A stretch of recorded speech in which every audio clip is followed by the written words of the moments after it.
वालेकुम रहमतुल्लाहि व बरकातुहू नहमदुहु व नुसल्ली अला रसूलिहिल करीम अम्मा बाद। मोहतरम नाज़रीन, आपका भाई नदीम ख़ान आपके सामने सईद देवबंदी का एक बार फिर पोस्टमार्टम लेकर आया है, और वो भी उस वसीले के रद्द में जो मुशरिकीन का वसीला था। अब देखिए, सईद ने जो वीडियो हमारे ख़िलाफ़ बनाया है उसका उन्वान क्या बनाया है। इससे पता चलता है कि सईद को इल्म कौड़ी का नहीं है, सिर्फ जुमलेबाजी करता है। क्या कहता है कि जायज़ वसीले के ख़िलाफ़ कुरान की मनमानी तफसीर पर जीएम को दावत तौबा। ये सिर्फ जुमलेबाजी है। अभी आप आगे देखेंगे इंशाअल्लाह। उससे पहले आपका भाई नदीम ख़ान आपसे मुतालबा करता है कि आप हमारे चैनल स्टूडेंट नदीम ख़ान को लाइक करना, सब्सक्राइब करना ना भूलें, और बेल आइकन को ज़रूर दबाएं ताकि आपको नोटिफिकेशन मिलती रहे, या सब को नहीं मिल सकती तो कुछ लोगों को ज़रूर मिलती रहें। तो हाज़रीन, आइए, क्या हमने कुरान मजीद से जो आयतें पेश की थी वो जायज़ वसीले के ख़िलाफ़ थी या नाजायज़ वसीले के ख़िलाफ़ थी? जब हमने नाजायज़ वसीले के ख़िलाफ़ पेश की थी जो मुशरिकीन का था, तो फिर सईद को आखिर क्या नौबत आन पड़ी कि उसने इसका उल्टा मफ़हूम बना के, माना बना के हेडलाइन बनाया कि जायज़ वसीले के ख़िलाफ़ कुरान की मनमानी तफसीर पर जीएम को दावत तौबा।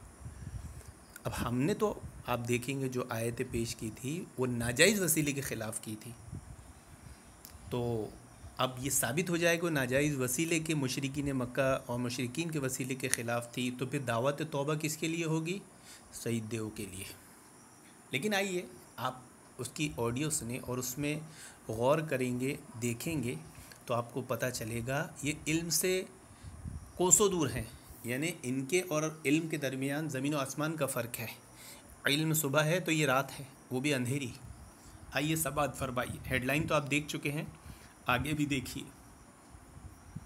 हम आपको नदीम बुरहानपुरी की एक क्लिप सुनाएंगे जिसमें उन्होंने दावा किया है कि कुरान पाक में वसीले के रद्द में 25 से ज़्यादा आयतें हैं, और उन्होंने ऐसी छोटी क्लिप्स बहुत सारी बनाई हैं जो टोटल मिलाकर अप्रॉक्सीमेटली 50 आयतें उन्होंने पढ़ी है वसीले के रद्द में। लेकिन मैं नदीम बुरहानपुरी को ये कहना चाहता हूँ, देखा आपने, हमने जो चीज़ कही है, हमारे कॉल को, उसके माना मफ़हूम को ये 55 वीडियोस देखने के बाद नहीं समझ सका, या अगर ये समझ गया तो अच्छे से समझ गया कि हमने क्या बात बताई है उसमें।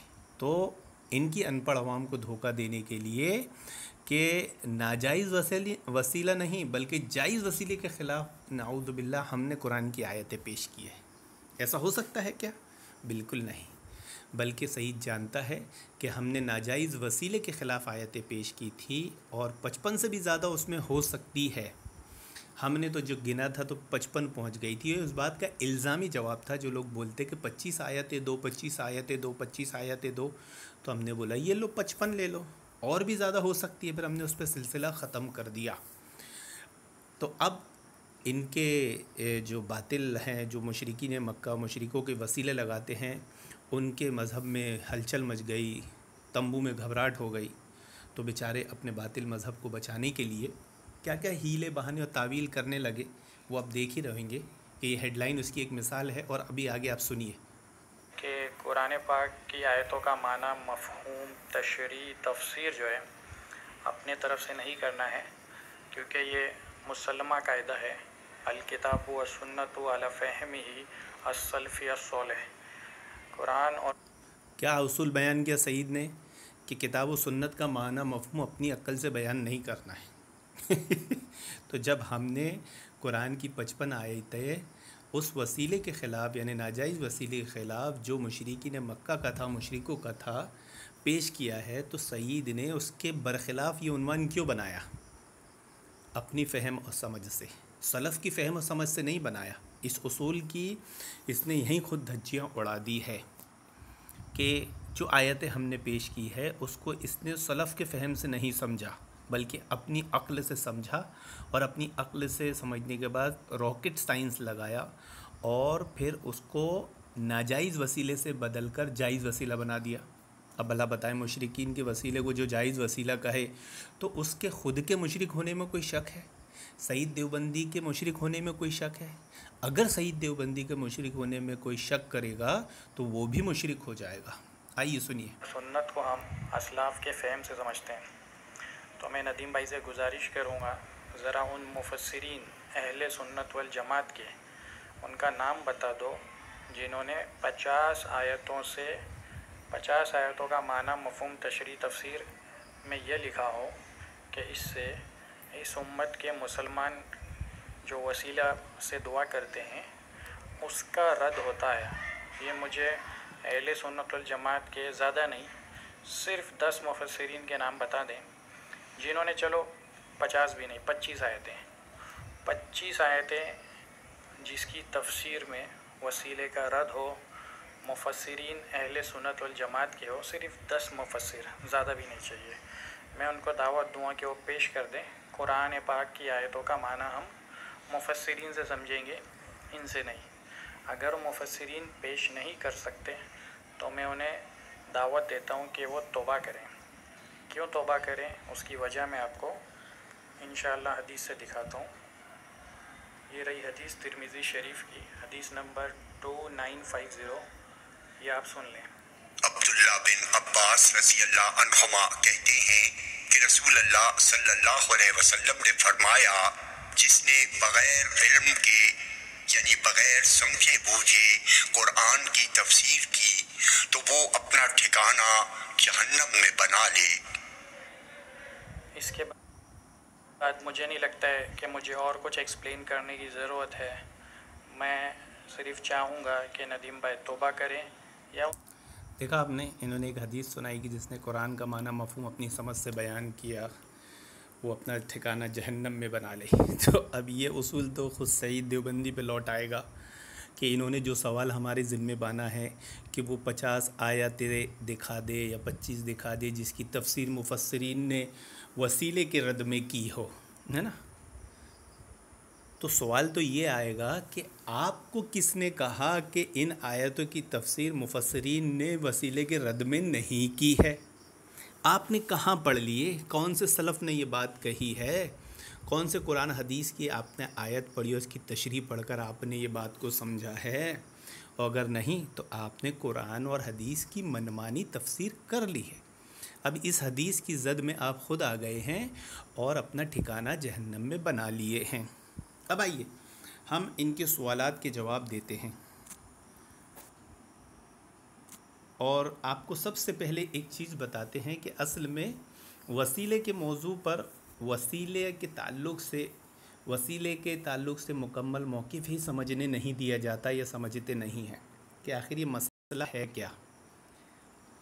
अपने और अल्लाह रब्बुल आलमीन के दरमियान किसी नेक स्वाले शख्स को रखना, उसकी ज़ात, उसकी मकाम मर्तबे जाह मकाम मर्तबे को रखना या उसको पुकारना, ये वसीला होता है और इसे नाजायज़ वसीला कहा गया है। और यही मुशरिकीन मक्का करते थे। और मोहम्मद रसूलुल्लाह सल्लल्लाहु अलैहि वसल्लम जो कलमा लाए, जो तौहीद लाए, वो इसी वसीले के रद में लाए। यानी कुरान की जो तौहीद नाजिल हुई है, उतरी है, जो अल्लाह रब्बुल आलमीन ने भेजा है, वो वसीले के रद में ही भेजा है। तो मोहतरम हाज़रीन, जब अल्लाह और उसका रसूल सल्लल्लाहु अलैहि वसल्लम वसीले कर रहे हैं तो सईद का ये कहना कि नहीं मुफस्सिरीन से दिखाओ, अल्लाह और उसके रसूल की बात नहीं मानना, मुफस्सिरीन की शर्त लगाना, क्या ये सईद के ईमान वाला होने की अलामत हो सकती है? फ़इन तनाज़ातु फ़ी शैइन फ़रद्दू इलल्लाहि व रसूल, कि जब तुम में इख्तिलाफ़ हो जाए तो उसे लौटाओ अल्लाह और उसके रसूल की तरफ। तो अब जब हम में इख्तिलाफ़ हुआ वसीले के ताल्लुक़ से, तो हम तो कुरान और हदीस आपको दे रहे हैं, तो आप उस पर ईमान नहीं ला रहे हैं, क्योंकि आयत में वही, अगर तुम अल्लाह पर आखिरत पर ईमान रखते हो। तो पता चला कि सईद का ना अल्लाह ताला पर ईमान है, न आखिरत पर ईमान है। क्यों? क्योंकि अल्लाह और उसके रसूल की बात को वो नहीं मानते हुए कसरत सवालात, यहूदियों की रविश, अंबिया की बात को नहीं मानते थे, कसरत सवालात करते, ये दिखाओ वो दिखाओ। सईद भी वही करने लगा क्योंकि इसका वसीला वही मुशरिकीन मक्का वाला है, वही मुशरिकों वाला है। तो इसने उनको नहीं मानते हुए, अल्लाह और उसके रसूल को नहीं मानते हुए किसकी शर्त लगाया? मुफस्सिरीन की। तो गोया इसने कुरान और हदीस की मनमानी तफसीर खुद किया। अब ये ठिकाना अपना जहन्नम में बनाए। अब आइए हम आपको सबसे पहले एक देवबंदियों का अकीदा बताते हैं कि हाशिया सवाने कासमी में क्या लिखा है कि वफ़ात याफ्ता बुज़ुर्गों की रूह से इमदाद के मसले में उलमाए देवबंद का ख़याल भी वही है जो आम अहले सुन्नत वल जमात का है। यानी जो लोग गुज़र चुके हैं, वफ़ात पा चुके हैं, उनकी रूहों से मदद हासिल करने का, उनका वसीला लेने का अकीदा जो अहले सुन्नत यानी बरेलवियों का जो अकीदा है वसीले वाला, वही इन देवबंदियों का है। ये एक हमने छोटी सी मिसाल एक दे दी थी आपको इनके अकीदे पर। इंशाल्लाह अगली ऑडियोज़ वगैरह में इस पर भी हम रद्द करेंगे। लेकिन अब आते हैं इस वसीले की तफसीर में। बात को समझ लेंगे तो आगे आपको बात समझ में आएगी। शाह मुहद्दिस दहलवी रहमतुल्लाह अलैह क्या फरमाते हैं? वलम यकुनिल मुशरिकूना युशरिकूना अहदन फ़ी खल्क़िल जौहरी व तदबीरिल उमूरिल इज़ामी वला युस्बितूना लि अहदिन कुदरतन अलल ममानअती इज़ अबरमल्लाहु सुबहाना व तआला अमरन। काफ़ी लंबी इबारत है, ये एक टुकड़ा उसमें नकल किया गया है। इससे आपको बात समझ में आएगी वसीले के ताल्लुक़ से कि मुशरिकीन क्या करते थे कि जवाहर को पैदा करने और अहम चीज़ों का इंतज़ाम करने में किसी को शरीक नहीं करते थे, ना किसी के लिए रुकावट डालने की कुदरत साबित करते थे। इस सूरत में जब कि अल्लाह ताला किसी काम का अटल फ़ैसला कर ले, उनका शिर्क, मुशरिकीन का शिर्क क्या था? सिर्फ़ उन चीज़ों के बारे में था जो बाज़ बंदों के साथ ख़ास होती थी, और वही समझते थे कि शहंशाह मुतलक जल ने बाज़ बंदों को खुदाई के मर्तबे से एज़ाज़ बख्शा है और बंदों की खुशी और नाखुशी सभी के हक़ में असरअंदाज है। जैसा कि बादशाहों में से कोई अज़ीमुल मुरत्तिब बादशाह अपने मखसूस ग़ुलामों को सल्तनत के एतराफ़ व जवानिब में भेज देता है और उन्हें जुज़ई मामलात का फरमा रवा मुकर्रर कर देता है, यहाँ तक कि बादशाह वक्त की तरफ से कोई सरी हुक्म आ जाए। लिहाजा जुज़ई मामलात के इंतज़ामात की तरफ वो ख़ुद मुतवज्जह है और तमाम इबाद रियाया के मामलात इन्हीं मखसूसीन के हवाले कर देता है। यानी यहाँ आप देख रहे हैं शाह मुहद्दिस दहलवी रहमतुल्लाह बता रहे हैं कि किसी भी मुशरिक का ये अकीदा था ही नहीं कि वो रबूबियत में शिरक करता था, खालिक और मालिक को अल्लाह ही को मानता था, वो सिर्फ़ इबादत में था। जो उन्होंने आगे कहा है, क्या कहा है कि मुकर्रबीन के वास्ते से कुर्ब चाहते हैं और जायज़ समझते थे। इन उमूर ख़यालात की पासदारी में उनकी को सजदा किया और उनके लिए जानवर ज़बह किए और उनकी कस्में खाई और ज़रूरत की चीज़ों में उनसे मदद मांगी जाए। यानी उलूहियत में ये शिरक करते थे, वसीला लगाते थे वास्ते से और कुर्ब चाहते थे। अल्लाह ताला के वो करीब कर देंगे कि अल्लाह ताला के नेक बंदे हैं, जो मुशरिकीन और मुशरिकीन मक्का का अकीदा था। यानी दुनिया में मुशरिकीन का जो वसीला था वो यही था, जो देवबंदी लगाते हैं कि अपने और अल्लाह के दरमियान क्या रखते हैं? एक वास्ता रखते हैं किसी नेक स्वाले शख्स का, चाहे वो अंबिया हो, औलिया हो, किसी का भी। जैसे कि मैंने अभी आपको देवबंदियों के आलिम की इबारत भी दिखाया कि वफ़ात याफ्ता लोगों से मदद का वो अकीदा रखते हैं अहले सुन्नत यानी बरेलवियों की तरह। तो आपको बात समझ में आ गई कि जहाँ पर भी कुरान मजीद में वो शिरक का रद्द हुआ है, अल्लाह और बंदे के दरमियान जिसको भी रखा गया है वो वसीला समझकर ही रखा गया है। क्योंकि कोई मुशरिक ने कभी भी रुबूबियत में किसी को शरीक नहीं ठहराया, बल्कि कायम ठहराया उल्हुयत में। मुशरिकीन मक्का उल्हुयत में शिरक करते थे, अपने और अल्लाह के दरमियान वास्ता रखते थे। अब बात समझ में आ गई होगी शाह मुहद्दिस दहलवी रहमतुल्लाह अलैह से। तो आइए अब हम चंद कुरान की आयतों की तफसीर दिखा देते हैं, जिससे सईद देवबंदी को तौबा करने का मौका मिले या उन्हें एक तौफीक हो जाए कि उन्होंने जो सवाल हमसे किया था कि ज़रा बताओ इनकी तफसीर मुफस्सिरीन ने कहाँ की है। तो ऐसी तो बहुत बेशुमार आयतें हैं, बल्कि हम तो ये कहते हैं कुरान मजीद में जितनी जगह मुशरिकीन के शिर्क का रद्द किया गया है वो सब वसीले का ही रद्द है, क्योंकि वो उल्हियत में ही वसीला लगाया करते थे। अब उनका वसीला बढ़ते बढ़ते बढ़ते, यानी जो चीज़ शुरुआत किए थे उन्होंने बीच में रखने की, फिर वो उसमें इतने गिरते गए कि उन्होंने उनके बुत तक बना लिए, तो वो भी वसीला ही था। उनकी पूजा करने लगे तो वो भी वसीला ही था, ऐसा नहीं था कि वो वसीला नहीं था। तो जितनी आयत कुरान मजीद में अब आई है और आई है, आ चुकी है, और मुशरिकीन के शिरक का रद्द है, वो सब वसीले का ही रद्द है। जैसा कि अभी आपने शामुद्दीन ज़ैली रहमतुल्लाह की इबारत देखे हैं। अब आइए मुफस्सिरीन की हम ये चंद मिसालें देख लेते हैं। जिन लोगों ने ज़िद और हठधर्मी की, सूरह फातिर में की आयत है ये। जिन लोगों ने ज़िद और हठधर्मी की और हक बात मानने के तमाम दरवाज़े अपने ऊपर बंद कर लिए, उनके लिए पहले अंधों से तशबीह दी गई, उनके कुफ्र को अंधों से, और उनकी सज़ा उन्हीं दोज़ख के जिन अज़ाब का सामना करना पड़ेगा उसको धूप है, उसके मुकाबले में हक परस्तों को देखने वालों से उनके दीन की रोशनी से जन्नत की जो नेमतें उन्हें हासिल होगी उनके साए से ताबीर किया गया। फिर फरमाया गया जिन लोगों ने हक को कबूल करने की सलाहियत ही ख़त्म कर दी तो वो तो मुर्दों जैसे हैं, और मुर्दों को आप अपनी मर्ज़ी से कुछ नहीं सुना सकते, कब्र वालों को कुछ नहीं सुना सकते। अब कब्र वालों को क्या किया जाता है मोहतरम हज़ीन? वसीला बनाया जाता है। तो ये वसीले का रद्द आ गया एक आयत से, सूरह फातिर। अब सूरह नहल की आयत देख लीजिए आप, और इससे वो बुत मुराद है जिनको पूजा करते थे। फरमाया गया वो किसी को भी पैदा तो किया करते थे, ख़ुद पैदा किए गए, और ना उनमें जान है, और उन्हें एहसास है कि उनके पुजारियों को मरने के बाद कब ज़िंदा होना है। जिन लोगों को ये बुत बना देते वो भी वसीला ही था। वो वसीले में इतने गिर गए कि उन्होंने सिर्फ नेक लोगों का वास्ता या ज़ात को नहीं रखा, बल्कि उनके बुत भी बना लिए थे। तो ये भी दूसरी तफसीर से, दूसरी आयत से मुफस्सिरीन ने रद्द कर दी उस वसीले का।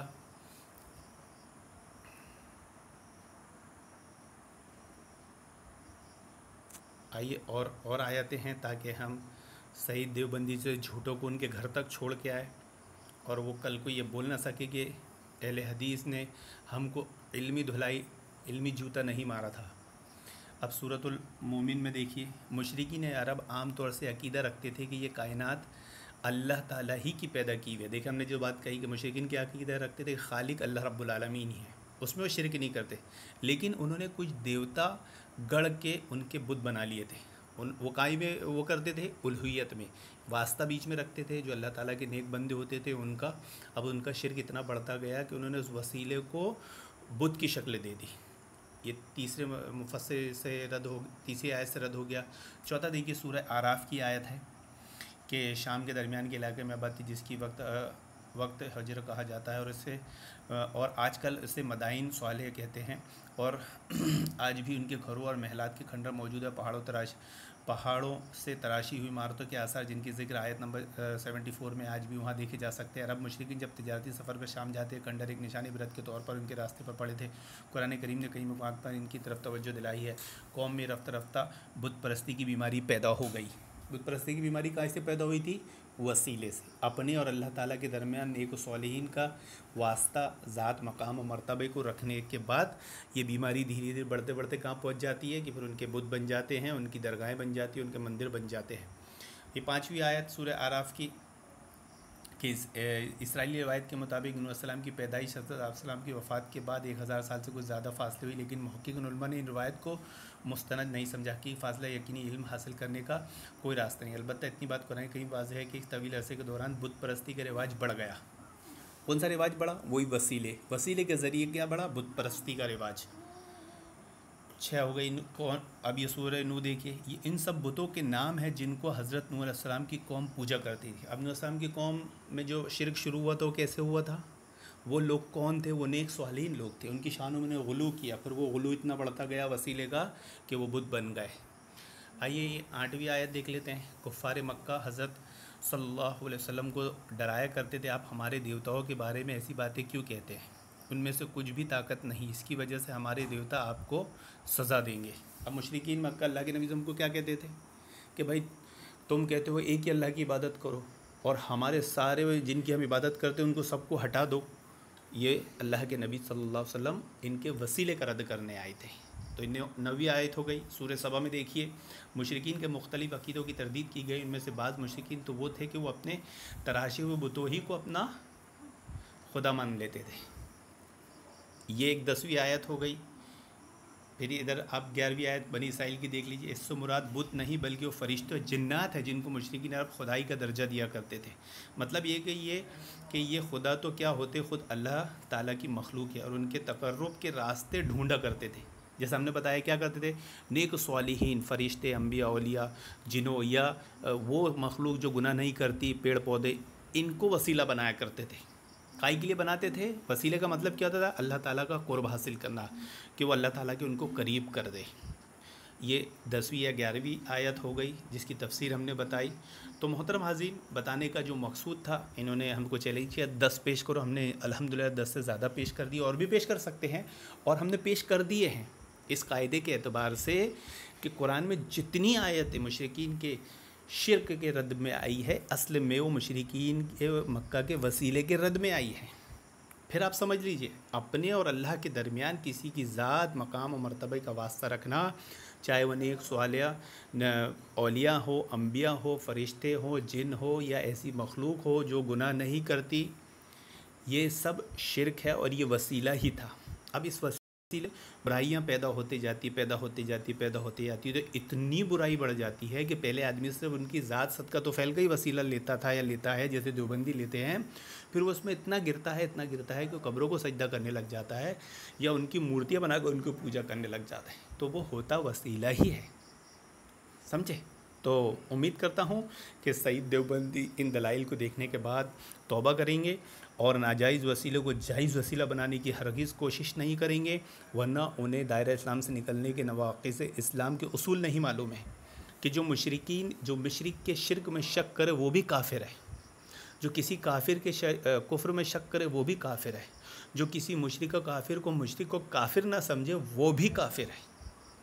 तो अब अगर सईद देवबंदी ने यह हरकत की कि मुशरिकीन मक्का के वसीले को, जो नाजायज़ वसीला जिसे वो ख़ुद नाजायज़ मानते हैं, अगर उसे जायज़ वसीला कहने की ज़रूरत हिम्मत की तो वो दायरा इस्लाम से ख़ारिज हो जाएंगे, और वो हो तो चुके हैं। अब उन्हें तौबा करके वापस आना चाहिए, कलेमा पढ़ना चाहिए, और अगर उनकी शादी हो गई होगी तो उन्हें निकाह की तजदीद करना चाहिए, वरना उनकी बीवी उन पर हराम रहेगी।